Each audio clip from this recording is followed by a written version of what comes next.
ಎಲ್ರಿಗೂ ನಮಸ್ಕಾರ ಸ್ನೇಹಿತರೆ, welcome to our channel. So friends, ಇವತ್ತು ಬಂದ್ಬಿಟ್ಟು ಈ ಒಂದು ವಿಡಿಯೋದಲ್ಲಿ ಪರ್ಫೆಕ್ಟಾಗಿ ಒಂದು ಬೋಟ್ ನೆಕ್ ಬ್ಲೌಸ್ನ ಯಾವ ರೀತಿ ಕಟ್ ಮಾಡೋದು ಅನ್ನೋದನ್ನು ನೋಡೋಣ. ಸೊ ಎಷ್ಟೊಂದು ಜನ ಹಿಂದೆ ಬ್ಯಾಕ್ ಹುಕ್ ಹಾಕೋಕ್ಕಾಗಲ್ಲ, ಅದರಿಂದ ನಾವು ಆಮೇಲೆ ಲೂಫ್ ಕಟ್ಕೋಬೇಕು ಅನ್ನೋ ಪ್ರಾಬ್ಲಮ್ ಇದ್ದರೆ ಸೊ ಈ ಒಂದು ವಿಡಿಯೋ ನೋಡಿ ಪರ್ಫೆಕ್ಟಾಗಿ ಒಂದು ಬ್ಯಾಕ್ ಹಾಗೆ ಬೋಟ್ ನೆಕ್ನ ಯಾವ ರೀತಿ ಕಟ್ ಮಾಡೋದು ಅನ್ನೋದನ್ನು ಈ ಒಂದು ವಿಡಿಯೋದಲ್ಲಿ ತಿಳಿಸ್ಕೊಡ್ತೀನಿ ಸ್ನೇಹಿತರೆ. ಸೊ ಫಸ್ಟಿಗೆ ಇದರ ಒಂದು ಬ್ಲೌಸ್ ವಿಡ್ತ್ ಬಂದ್ಬಿಟ್ಟು ಸ್ನೇಹಿತರೆ 41 ವಿಡ್ತು 41 ಇದೆ ಸ್ನೇಹಿತರೆ. ಅವರ ಒಂದು ಬಾಡಿ ವಿಡ್ತ್ ಬಂದ್ಬಿಟ್ಟು ಸೊ 41 ಇದೆ ಅವ್ರದ್ದು. ಸೊ ಈಗ ಅದರಲ್ಲಿ ಅರ್ಧ ಅಂತಂದರೆ ನೋಡ್ತಾ ಇರ್ಬೋದು, 42 ಅನ್ಕೊತೀನಿ. ಅದರಲ್ಲಿ ಅರ್ಧ ಅಂತಂದರೆ ನೋಡ್ತಾ ಇರ್ಬೋದು 21 ಇಂಚಸ್ ಸ್ನೇಹಿತರೆ. ಅಲ್ಲಿಗೆ ಎಷ್ಟಾಯಿತು, 10.5 ಆಗುತ್ತೆ ಅರ್ಧ ಅಂದರೆ. ಸೊ ಅದಕ್ಕೆ 3 ಇಂಚ್ ಹ್ಯಾಡ್ ಮಾಡ್ಕೋಬೇಕು ಸ್ನೇಹಿತರೆ. ನೋಡ್ತಾ ಇದ್ದೀರಲ್ವಾ, ಈ ರೀತಿಯಾಗಿ 21 ಇಂಚಸ್ಗೆ 3 ಇಂಚನ್ನ ಹ್ಯಾಡ್ ಮಾಡಬೇಕು. ಅವರ ಬಾಡಿ ಮೆಷರ್ಮೆಂಟ್ಗಿಂತ ನೀವು ಒಂದು 2 ಇಂಚ್ ಎಕ್ಸ್ಟ್ರಾನೇ ತೊಗೊಳ್ಳಿ. ನಾನು ಇಲ್ಲಿ 3 ಇಂಚ್ ತೊಗೊಂಡಿದ್ದೀನಿ ಸ್ನೇಹಿತರೆ, ಅವ್ರದ್ದು ಬಾಡಿ ಜಾಸ್ತಿ ಅಂತ. ಸೊ ಅದರಲ್ಲಿ ಅರ್ಧ ಅಂತಂದರೆ ಎಷ್ಟು ಬರುತ್ತೆ, 3 ಇಂಚ್ ಎಕ್ಸ್ಟ್ರಾ ತೊಗೊಂಡು ಅದರಲ್ಲಿ ಅರ್ಧ ಎಷ್ಟು ಅಂತ ನೋಡಿಕೊಂಡು ತೊಗೋಬೇಕಾಗುತ್ತೆ. ಸೊ ನಾನಿಲ್ಲಿ ವಿಡ್ತ್ ಬಂದುಬಿಟ್ಟು ಅರ್ಧಕ್ಕೆ ಫೋಲ್ಡ್ ಮಾಡಿದಾಗ 12 ಇಂಚಸ್ ತೊಗೊಂಡಿದ್ದೀನಿ. ಸೊ ಲೆಂತ್ ಬಂದುಬಿಟ್ಟು ನೋಡಿ, ಕೆಳಗಡೆ 1/2 ಇಂಚು ಮಾರ್ಕ್ ಮಾಡ್ಕೊಂಡಿದ್ದೀನಿ.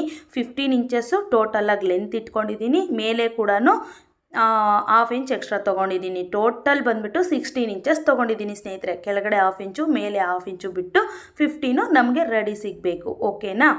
ಈಗ ಮೇಯ್ನು ಇಲ್ಲಿ ಏನು ತಿಳ್ಕೊಬೇಕಂತಂದರೆ, ಒಬ್ಬ ಒಂದು ಕಸ್ಟಮರ್ನ ಬೋಟ್ ನೆಕ್ ಬ್ಲೌಸ್ನ ಕಟ್ ಮಾಡಬೇಕು ಅಂತಂದರೆ ಮೊದಲಿಗೆ ನಾವು ಮಾಡಬೇಕಾಗಿರೋದು, ಹೆಂಗೂ ಬ್ಲೌಸ್ ಕೊಡೋಕ್ಕೆ ಬಂದೇ ಬರ್ತಾರೆ ಕಸ್ಟಮರ್ಸು, ಅವರ ಒಂದು ಶೋಲ್ಡರ್ ಮೆಷರ್ಮೆಂಟ್ ತೊಗೋಬೇಕು ಸ್ನೇಹಿತರೆ. ಒಬ್ಬೊಬ್ಬರ ಸೈಜಿಗೆ ತಕ್ಕನಾಗೆ ಒಬ್ಬೊಬ್ಬರ ಶೋಲ್ಡರ್ ಮೆಷರ್ಮೆಂಟ್ ಅನ್ನೋದು ಇರುತ್ತೆ ಸ್ನೇಹಿತರೆ. ನಾನಿಲ್ಲಿ ಒಂದು ಡ್ರಾ ಮೂಲಕ ತೋರಿಸ್ತಾ ಇದ್ದೀನಿ ನೋಡಿ. ಈ ಮೂಲೆಯಿಂದ ಈ ಮೂಲೆಗೆ ಕಸ್ಟಮರ್ಗೆ ಎಷ್ಟು ಬರುತ್ತೆ, ನಿಮಗೆ ಶೋಲ್ಡರ್ ಅಂದ್ರೇ ಗೊತ್ತಾಗುತ್ತೆ. ಈ ಕಡೆ ಮೂಳೆ ಇರುತ್ತೆ, ಆ ಕಡೆ ಮೂಳೆ, ಅದೇ ಶೋಲ್ಡರ್. ಸೊ ಆ ಗ್ಯಾಪು ಎಷ್ಟು ಬರುತ್ತೆ ಅನ್ನೋದನ್ನು ನೀವು ತಿಳ್ಕೋಬೇಕು. ಮೇಯ್ನ್ ಇಂಪಾರ್ಟೆಂಟ್ ಆಗಿರೋದು ಇದೇ ಸ್ನೇಹಿತರೆ. ಸೊ ಈಗ ಇಲ್ಲಿ ಬಂದುಬಿಟ್ಟು ಅವರ ಒಂದು ಮೆಷರ್ಮೆಂಟ್ ಪ್ರಕಾರ 17 ಇಂಚಿದೆ ಸ್ನೇಹಿತರೆ. ಅದರಲ್ಲಿ ಅರ್ಧ ಅಂತಂದರೆ 8.5 ನೋಡ್ತಾ ಇದ್ದೀರಲ್ವಾ. ಸೊ ಈಗ ಆ 8.5 ಏನಿದೆ ಅದನ್ನು ಇಲ್ಲಿ ತೊಗೊಬಿಡ್ಬೇಕು. ಸೊ ಇಲ್ಲಿ ಕೆಲವರು 6 ಇಂಚು 7 ಇಂಚು ತೊಗೊಳ್ಳೋದ್ರಿಂದ ಹಿಂದ್ಗಡೆ ಟೈಟ್ ಆಗೋದು, ಹಿಂಗೆ ಎಳೆದು ಹಾಕೋ ರೀತಿಯಾಗಿ ಬರುತ್ತೆ. ಮತ್ತು ಮೇಲಿಂದ ಎಕ್ಸ್ಟ್ರಾ 1/2 ಇಂಚು ಮೇಲಿಂದನೇ ಸೇಮ್ 8.5 ತೊಗೋಬೇಕು. ಕೆಳಗಡೆ 1/2 ಇಂಚಿಂದ ಅಲ್ಲ ಸ್ನೇಹಿತರೆ, ಮೇಲೆ 1/2 ಇಂಚಿಂದನೇ 8.5 ಅನ್ನೋದು ತೊಗೋಬೇಕು. ಆಗಲೇ ನಿಮಗೆ ಕರೆಕ್ಟಾಗಿ ಬರುತ್ತೆ. ಆರ್ಮ್ ಡೆಪ್ತ್ ಎಷ್ಟಿದೆ ಅದು 8.5 ತೊಗೋಬೇಕು. ಮೇಲೆ ನೆಕ್ಕಿಗೂ ಕೂಡ ಡೈರೆಕ್ಟ್ 8.5 ತೊಗೋಬೇಕು. ಓಕೆನಾ. ಈಗ ಅವರ ಬ್ಲೌಸದು ಎಷ್ಟಿತ್ತು 21, ಅದನ್ನು ಅರ್ಧ ಮಾಡಿದ್ರೆ 10.5 ಬರುತ್ತಲ್ಲ, ಅದನ್ನು ಫಸ್ಟಿಗೆ ಮಾರ್ಕ್ ಮಾಡ್ಕೊಬಿಟ್ಟು ಆಮೇಲೆ ಇದು ಶೇಪ್ ಅನ್ನೋದನ್ನು ಇದು ಮಾಡ್ಕೊಳ್ಳಿ ಸ್ನೇಹಿತರೆ. ಈಗ ಇಲ್ಲಿ ನಾನು ಶೋಲ್ಡರ್ಗೆ ಬಂದುಬಿಟ್ಟು 4 ಇಂಚ್ ತೊಗೊತಾ ಇದ್ದೀನಿ ಸ್ನೇಹಿತರೆ. ಇನ್ನು ಮಿಕ್ಕಿರೋದು ಎಷ್ಟಿದೆ 4.5 ಇದೆ, ಅದು ಫುಲ್ಲು ಬೋಟ್ ನೆಕ್ಗೆ ಯೂಸ್ ಮಾಡೋಣ. ಓಕೆನಾ. ಸೊ ನೋಡ್ತಾ ಇದ್ದೀರಾ ಅಲ್ವಾ, ಇಲ್ಲಿ ಕೆಳಗಡೆ ಬಂದುಬಿಟ್ಟು 4 ಇಂಚೇ ತೊಗೊಳ್ಳಿ ಸ್ನೇಹಿತರೆ, ಜಾಸ್ತಿ ತೊಗೊಳಕ್ಕೆ ಹೋಗ್ಬಿಡಿ. 4 ಇಂಚು ಮೇಲೆ ಕೂಡ 4 ತೊಗೋಬೇಕು. ಬಟ್ ಇವ್ರದ್ದು ಬಂದುಬಿಟ್ಟು ಸ್ವಲ್ಪ ಅಗಲ ಇದೆ ಶೋಲ್ಡರ್ ಅನ್ನೋ ಕಾರಣಕ್ಕೆ ಆ ಕಡೆ 3 ಇಂಚೆ ಸಾಕು. ಇನ್ನು ಜಾಸ್ತಿ ತೊಗೊಂಡ್ರೆ ಶೋಲ್ಡರು ಜಾಸ್ತಿ ಆಗುತ್ತೆ. 4 ಇಂಚರಲ್ಲಿ ಆ ಕಡೆ ಅರ್ಧ ಇಂಚು, ಈ ಕಡೆ ಅರ್ಧ ಇಂಚು ಹೋಗುತ್ತೆ, ಅದಕ್ಕೋಸ್ಕರನೇ. ಓಕೆನಾ. ಈಗ ಶೇಪ್ ಅನ್ನೋದನ್ನು ಡ್ರಾ ಮಾಡ್ಕೋಬೇಕು. ಸೊ ನೋಡಿ, ಇಲ್ಲಿಂದ ಬಂದುಬಿಟ್ಟು ನೆಕ್ ಬಂದುಬಿಟ್ಟು ನನಗೆ ಒಂದು 11.5 ಇರಲಿ. ಅವರು ಸ್ವಲ್ಪ ಬ್ರಾಡಾಗೆ ಇಡಿ ಅಂತ ಹೇಳಿದ್ದಾರೆ. ಸೊ 11.5ಗೆ ಒಂದು ಮಾರ್ಕ್ 11 ಇಂಚಿಗೆ ಮಾರ್ಕ್ ಮಾಡ್ಕೊತಾ ಇದ್ದೀನಿ. ಈಗ ಇದನ್ನು ನಾನು ಆಲ್ರೆಡಿ ಎಲ್ಲ ಮಾರ್ಕ್ ಮಾಡಿದ್ದೆ. ಸೊ ಹೇಗೂ ಕಸ್ಟಮರ್ಸ್ಗೆ ಅಥವಾ ನಮ್ಮ ವೀವರ್ಸ್ಗೆ ಒಂದು ಇದು ಮಾಡೋಣ ಅಂತ ಅಂದ್ಬಿಟ್ಟು ಹೆಲ್ಪ್ ಆಗುತ್ತೆ ಅಂತ ಅಂದ್ಬಿಟ್ಟು ಈ ವಿಡಿಯೋ ಮಾಡ್ತಾಯಿದ್ದೀನಿ ಸ್ನೇಹಿತರೆ. ಇಷ್ಟೇ. ಬ್ಯಾಕ್ ಕಟ್ಟಿಂಗ್ ಅನ್ನೋದು ತುಂಬ ಈಸಿ. ಮೇಯ್ನು ಬೋಟ್ ನೆಕ್ಗೆ 2 ವಿಷಯ ಗೊತ್ತಿರಬೇಕು. ಓಕೆ. ಒಂದು ಶೋಲ್ಡರ್ನ ಎಷ್ಟು ತೊಗೋಬೇಕು ಅಂತ, ಆಮೇಲೆ ಇಲ್ಲಿ ನೋಡಿ ಈ ಕಡೆಯಿಂದ ಒಂದು ಸ್ವಲ್ಪ ಡೌನ್ ಮಾಡಬೇಕು. ಹಾಗೆ ಆಗಲೇ ನಿಮಗೆ ಈ ಶೋಲ್ಡರ್ ಸ್ಲೋಪ್ ಅನ್ನೋದು ಏನಿರುತ್ತೆ ಅದು ಪರ್ಫೆಕ್ಟಾಗಿ ಕೂರುತ್ತೆ. ಓಕೆನಾ, ನಾನು ತೋರಿಸಿರೋ ರೀತಿ ಒಂದು ಚೂರು ಜಾಸ್ತಿ ಬೇಡ, ಒಂದು 1/4 ಇಂಚು ಎಕ್ಸ್ಟ್ರಾ ಏನಿದೆ ಅಷ್ಟಿಗೆ ಇದು ಮಾಡ್ಕೊಳ್ಳಿ. ಆ್ಯಂಡ್ ಇಲ್ಲಿ ನೋಡ್ತಾ ಇದ್ದೀರಾ ಅಲ್ವಾ, ಯಾವಾಗಲೂ ಅಷ್ಟೇ ನೀವು ಬೋಟ್ ನೆಕ್ ಬ್ಲೌಸ್ ಹೊಲಿತೀನಿ ಅಂತಂದರೆ 15 ಇಂಚಸ್ಸೇ ತೊಗೊಳ್ಳಿ. ಅವರ ಒಂದು ಬ್ಲೌಸು ಲೆಂತ್ ಇದ್ದಿದ್ದು 13.5 ಇತ್ತು, ನಾನು ಇನ್ನೂ 1.5 ಇಂಚ್ ಆ್ಯಡ್ ಮಾಡಿದ್ದೀನಿ. ಅಲ್ಲಿಗೆ ನಿಮಗೆ ಆ ಕಡೆ ಈಗ ಬ್ಲೌಸ್ದು ಏನಿದೆ ಸ್ನೇಹಿತರೆ ಆ ಕಡೆ ತೋರಿಸಿದ್ನಲ್ವ ನಾನು, ಈಗ ಮತ್ತೆ ಮಾರ್ಕ್ ಮಾಡ್ತಾ ಇದ್ದೀನಿ ನೋಡಿ. ಇದು front part as it is ಕೆಳಗಡೆ 1/2 ಇಂಚು, ಮೇಲೆ 1/2 ಇಂಚು, ಮಧ್ಯದಲ್ಲಿ ನಮಗೆ ಪರ್ಫೆಕ್ಟಾಗಿ 15 ಇಂಚು ರೆಡಿ ಇರುತ್ತೆ. ಸೊ ಇಲ್ಲಿ 8.5 ಮತ್ತೆ ಹೇಳ್ತಾ ಇದ್ದೀನಿ ನೋಡಿ, ಮತ್ತೆ ಮೇಲಿಂದ 8.5 ತೊಗೋಬೇಕು. ಈ 8.5 ತೊಗೊಂಡಾಗ ಕೆಳಗಡೆ ನೋಡಿ ಎಷ್ಟಿದೆ ಅಂದರೆ ನಮಗೆ ಸೈಡ್ ಸ್ಟಿಚ್ ಹಾಕಬೇಕಾದ್ರೆ ತುಂಬ ಚಿಕ್ಕದಾಗಿರುತ್ತೆ. ಇನ್ನು 13.5 ಅಂತಂದರೆ ಕರೆಕ್ಟಾಗಿ ಒಂದು 5 ಇಂಚು ಕೂಡ ಇರಲ್ಲ ಕೆಳಗಡೆ ಅನ್ನೋದಕ್ಕೋಸ್ಕರನೇ ಸ್ವಲ್ಪ ಕಸ್ಟಮರ್ ಹೇಳಿರೋದಕ್ಕಿಂತ ನೀವು ಫಸ್ಟೇ ಹೇಳಿರಿ, ಒಂದು ಸ್ವಲ್ಪ ಲೆಂತ್ ಜಾಸ್ತಿ ಬೇಕಾಗುತ್ತಮ್ಮ ಬೋಟ್ ನೆಕ್ ಬೇಕಂದರೆ ಅಂತ. ಸೊ ಈಗ ನೋಡಿ ಫ್ರಂಟ್ ಶೇಪು ತೊಗೊಳ್ಳಿ, ಕೆಳಗಡೆ ಸ್ವಲ್ಪ ಒಳಗಡೆಯಿಂದ ತೊಗೊಳ್ಳಿ, ಆವಾಗ ಚೆನ್ನಾಗಿ ಬರುತ್ತೆ ಇದಕ್ಕೆ ಮಾತ್ರ. And as it is same 4 ಇಂಚು ಶೋಲ್ಡರ್ಗೆ ತೊಗೊಂಡಿದ್ದೀನಿ, ಮಿಕ್ಕಿರೋವಂಥ 4.5 ಇದಕ್ಕೆ ತೊಗೊಂಡಿದ್ದೀನಿ. ಏನಕ್ಕೆ ಹೇಳಿ ಬೋಟ್ ನೆಕ್ಗೆ. ಇನ್ನು ಕೆಳಗಡೆ ಡೆಪ್ತ್ ಬಂದುಬಿಟ್ಟು 4 ಇಂಚು ತೊಗೊಂಡಿದ್ದೀನಿ, ನೋಡ್ತಾ ಇರ್ಬೋದು. ಸೊ 4 ಇಂಚ್ ತೊಗೊಂಡು ಈ ರೀತಿಯಾಗಿ ಸ್ಕ್ವೇರ್ ಶೇಪಲ್ಲಿ ಇದು ಮಾಡ್ಕೋಬೇಕು ಸ್ನೇಹಿತರೆ, ನೋಡ್ತಾ ಇದ್ದೀರಾ ಅಲ್ವಾ, ಈ ಥರ ಮಾಡಿಕೊಂಡು ಶೇಪ್ ಅನ್ನೋದನ್ನು ತೊಗೊಳ್ಳಿ. ಫ್ರಂಟ್ ಇಷ್ಟೇ ಸ್ನೇಹಿತರೆ.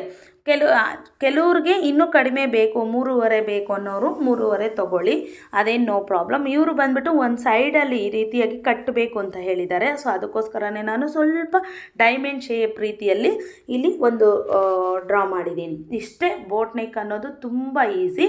ಸೊ ಇದ್ರ ಜೊತೆಗೆ ಈಗ ಪ್ರಿನ್ಸ್ ಕಟ್ ಯಾವ ಥರ ಕಟ್ ಮಾಡೋದು ಅನ್ನೋದನ್ನು ನೋಡೋಣ.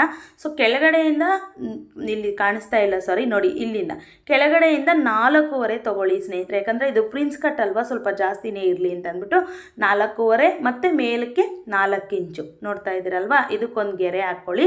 ಆ್ಯಂಡ್ ಮೇಲಿಂದ ನೋಡಿ 1/2 ಇಂಚ್ ಕೆಳಗಡೆಯಿಂದ ಮಧ್ಯಕ್ಕೆ 5.5ಗೆ ಒಂದು ಮಾರ್ಕ್ ಮಾಡ್ಕೊಳ್ಳಿ. ಇದು ಎಲ್ಲ ಸೈಜವ್ರಿಗೂ ಅಷ್ಟೇ, 5.5ಗೆ ಮಾರ್ಕ್ ಮಾಡಿಕೊಂಡು ಈ ಥರ ಒಂದು ಶೇಪ್ ಇದು ಮಾಡಿದ್ರಿ ಅಂದರೆ ನಿಮಗೆ ಪ್ರಿನ್ಸ್ ಕಟ್ ಅನ್ನೋದು ಇಲ್ಲಿಂದ ಇಲ್ಲಿವರೆಗೆ 5.5 ತೊಗೋಬೇಕು ಸ್ನೇಹಿತರೆ, ನೋಡ್ತಾ ಇದ್ದೀರಿ ಅಲ್ವಾ. ತುಂಬ ಸಣ್ಣ ಸೈಜ್ ಇರೋರಿಗೆ 38 ಒಳಗಡೆ ಇರೋವಂಥವ್ರಿಗೆ 5 ತೊಗೊಳ್ಳಿ. 38 ಮೇಲ್ಪಟ್ಟವ್ರಿಗೆ ಯಾವ ಸೈಜ್ ಅವ್ರು ಇರ್ತಾರೋ ಅವ್ರಿಗೆಲ್ಲ 5.5 ತೊಗೊಳ್ಳಿ. ಓಕೆನಾ. ಸೊ ಈಗ ಆ ಕಡೆ 1 ಇಂಚು ಈ ಕಡೆ 1 ಇಂಚು, ನೋಡ್ತಾ ಇದ್ದೀರಲ್ವಾ, ಇಷ್ಟೇ. ಪ್ರಿನ್ಸ್ ಕಟ್ ಕೂಡ ತುಂಬ ಈಸಿಯಾಗಿ ಆಗೋಯ್ತು. ಇದರಲ್ಲೇ ನೋಡ್ತಾ ಇದ್ದೀರಲ್ವಾ ಎಷ್ಟು ಈಸಿ ಬೋಟ್ ನೆಕ್ ಅಂತ. ನೀವು ಸುಮಾರು ಜನ ಸುಮಾರು ಪ್ರಾಬ್ಲಮ್ಸ್ ಹೇಳ್ತಾರೆ, ಏನಂತಂದರೆ ಸೊ ನಮಗೆ ಈ ರೀತಿ ಪ್ರಾಬ್ಲಮ್ ಬರ್ತಾ ಇದೆ, ಹಿಂದ್ಗಡೆ ಬಟನ್ ಇಕ್ಕಕ್ಕೆ ಹೋಗ್ತೀವಿ, ಆದ್ರೂ ಅದೇನಾಗುತ್ತೆ ಅಂತಂದರೆ ನನಗೆ ತೀರಾ ಎಲ್ಲ ಸ್ಟಿಚ್ ಆದಮೇಲೆ ಕಸ್ಟಮರು ಬಟನ್ ಹಾಕೋವಾಗ ಹಿಂದೆ ಹಿಡಿತಾ ಐತೆ, ಟೈಟ್ ಆಗಿದೆ, ಇದನ್ನು ಬಿಚ್ಚಿಬಿಟ್ಟು ಮತ್ತೆ ಲೂಫ್ ಹಾಕ್ಕೊಡಿ ಅಂತ ಕೇಳ್ತಾರೆ. So customers 1 blouse 2 blouse adjust ಮಾಡ್ಕೊತಾರೆ ಸ್ನೇಹಿತರೆ, ಎಲ್ಲ ಬ್ಲೌಸ್ಗಳನ್ನು ಅಡ್ಜಸ್ಟ್ ಮಾಡ್ಕೊಳ್ಳಲ್ಲ. ಸೊ ಹಾಗಾಗಿ ನೀವೇನು ಮಾಡಬೇಕು ಅಂತಂದರೆ ನಾವು ಎಲ್ಲಿ ತಪ್ಪು ಮಾಡ್ತಾ ಇದ್ದೀವಿ, ಏನು ಹೆಚ್ಚಾಗಿ ತೊಗೊಂಡಿದ್ದೀವಿ ಅಥವಾ ಏನು ಕಡಿಮೆ ತೊಗೊತಾ ಇದ್ದೀವಿ ಅಂತ. ಸೊ ಬೋಟ್ ನೆಕ್ಕಲ್ಲಿ ಮೇಯ್ನ್ ಇಂಪಾರ್ಟೆಂಟಾಗಿ ಕಟ್ ಮಾಡಿ ತೆಗಿಬೇಕಾಗಿರೋದು ಅಥವಾ ಅಳತೆ ತೊಗೋಬೇಕಾಗಿರೋದು ಬಂದುಬಿಟ್ಟು ಶೋಲ್ಡರು, ಹಾಗೆ ನೀವು ಆ ಕೆಳಗಡೆ ಹಾರ್ಮೋಲ್ ಡೌನ್ ಏನು ತೊಗೊತೀರಾ ಅದರ ಮೇಲೇ ಡಿಪೆಂಡ್ ಆಗುತ್ತೆ. ಓಕೆನಾ. ಸೊ ನಾನು ನೀಟಾಗಿ ಎಕ್ಸ್ಪ್ಲೈನ್ ಮಾಡಿದ್ದೀನಿ ಅಂದ್ಕೊಂಡಿದ್ದೀನಿ ಸ್ನೇಹಿತರೆ. ಐ ಹೋಪ್ ನಿಮ್ಮೆಲ್ರಿಗೂ ಈ ಒಂದು ವಿಡಿಯೋ ಇಷ್ಟ ಆದರೆ please like, share and subscribe to our channel. ಹೀಗೆ ಇನ್ನಷ್ಟು ಇಂಟ್ರೆಸ್ಟ್ ಆಗಿರುವಂಥ ವೀಡಿಯೋಸ್ ಬೇಕು ಅಂತಂದರೆ ಸೊ ಅತಿ ಶೀಘ್ರದಲ್ಲೇ ನಾನು ಒಂದು ಒಳ್ಳೆ ಅಪ್ಡೇಟ್ ಕೊಡೋಣ ಅಂದ್ಕೊಂಡಿದ್ದೀನಿ ನನ್ನ ಚಾನಲ್ ವ್ಯೂವರ್ಸ್ಗೆ, ಒಂದು ಒಳ್ಳೆ ಅಪ್ಡೇಟು. ಸೊ ನನ್ನ ಫ್ಯೂಚರಲ್ಲಿ ಒಂದು ಒಳ್ಳೆ ಅಪ್ಡೇಟ್ ಅಂತಲೇ ಹೇಳ್ಬೋದು. ಸೊ ಮುಂದೆ ಬರೋವಂಥ ವೀಡಿಯೋಸಲ್ಲಿ ಎಕ್ಸ್ಪ್ಲೈನ್ ಮಾಡ್ತಾ ಹೋಗ್ತೀನಿ ಸ್ನೇಹಿತರೆ. ನೋಡ್ತಾ ಇದ್ದೀರಲ್ವಾ, ಇಷ್ಟೇ ಸಿಂಪಲ್ಲಾಗಿ ಈ ಒಂದು ಬೋಟ್ ನೆಕ್ಕು ಇದೆ ಅಂತ ಹೇಳ್ತೀನಿ. ಸೊ ಈಗ ಇದನ್ನು 1/4 ಇಂಚು ಮೆಜರ್ಮೆಂಟ್ಗೆ ಸ್ಟಿಚ್ ಅನ್ನೋದನ್ನು ಹಾಕ್ಕೊಂಡು ಟರ್ನ್ ಮಾಡ್ಕೊಳ್ಳಿ. ಇಲ್ಲ ಮಧ್ಯಕ್ಕೆ ಕಟ್ ಮಾಡಿಬಿಟ್ಟು, ಇದು ಆ್ಯಕ್ಚುಲಿ ಬ್ಯಾಕ್ ಹುಕ್ಕು, ಸೊ ಆ 2 ಕಟ್ನ ತೆಗೆದ್ಬಿಟ್ಟು ನೀವು ಕೂಡ ಇದು ಮಾಡ್ಕೋಬೋದು ಸ್ನೇಹಿತರೆ. ಕಸ್ಟಮರ್ಗೆ ಲಾಸ್ಟಲ್ಲಿ ನಾನು ಸ್ಟಿಚ್ ಮಾಡಿ ಹಾಕಿದ್ದೀನಿ ನೋಡಿ, ಒಂದು ಫೋಟೋನ ಆ್ಯಡ್ ಮಾಡಿದ್ದೀನಿ, ಅವ್ರಿಗೆ ಪರ್ಫೆಕ್ಟಾಗಿ ಸರಿ ಹೋಗಿದೆ. ಸೊ ಸೈಡಸ್ ಸ್ವಲ್ಪ ಲೂಸ್ ಇತ್ತು, ಲೂಸು ಟೈಟ್ ಅನ್ನೋದು ಕಾಮನ್, ಕಸ್ಟಮರ್ ಎಷ್ಟು ಒಳ್ಳೆ ಇದಾದ್ರೂ ಸ್ವಲ್ಪ ಲೂಸು ಟೈಟ್ ಅನ್ನೋದು ಬರುತ್ತೆ, ಅದು ನೋ ಪ್ರಾಬ್ಲಮ್ ಸ್ನೇಹಿತರೆ. ನೀವು ನೋಡಿಕೊಂಡು ಅದನ್ನು ಫಿಟ್ಟಿಂಗ್ ವೈಸ್ ಫಿಟ್ ಮಾಡಿಕೊಟ್ರೆ ಆಯಿತು. ಸೊ ನಾನು ಆವಾಗಲೇ ಹೇಳ್ದಂಗೆ ನಮ್ಮ ಚಾನಲ್ನಲ್ಲಿ ದೊಡ್ಡ ಬಿಗ್ ಅಪ್ಡೇಟ್ ಅಂತ ಹೇಳ್ಬೋದು. ಸೊ ಶೀಘ್ರದಲ್ಲಿ ಅದೇನಂತ ಅನೌನ್ಸ್ ಮಾಡ್ತೀನಿ ಸ್ನೇಹಿತರೆ, ವೆಯ್ಟ್ ಮಾಡ್ತಾಯಿರಿ. ಇಂಟ್ರೆಸ್ಟ್ ಆಗಿರೋಂಥ ವೀಡಿಯೋಸ್ ಜೊತೆಗೆ ಮತ್ತೆ ಸಿಗ್ತೀನಿ. ಅಲ್ಲಿವರೆಗೂ keep smiling, have a nice day, bye.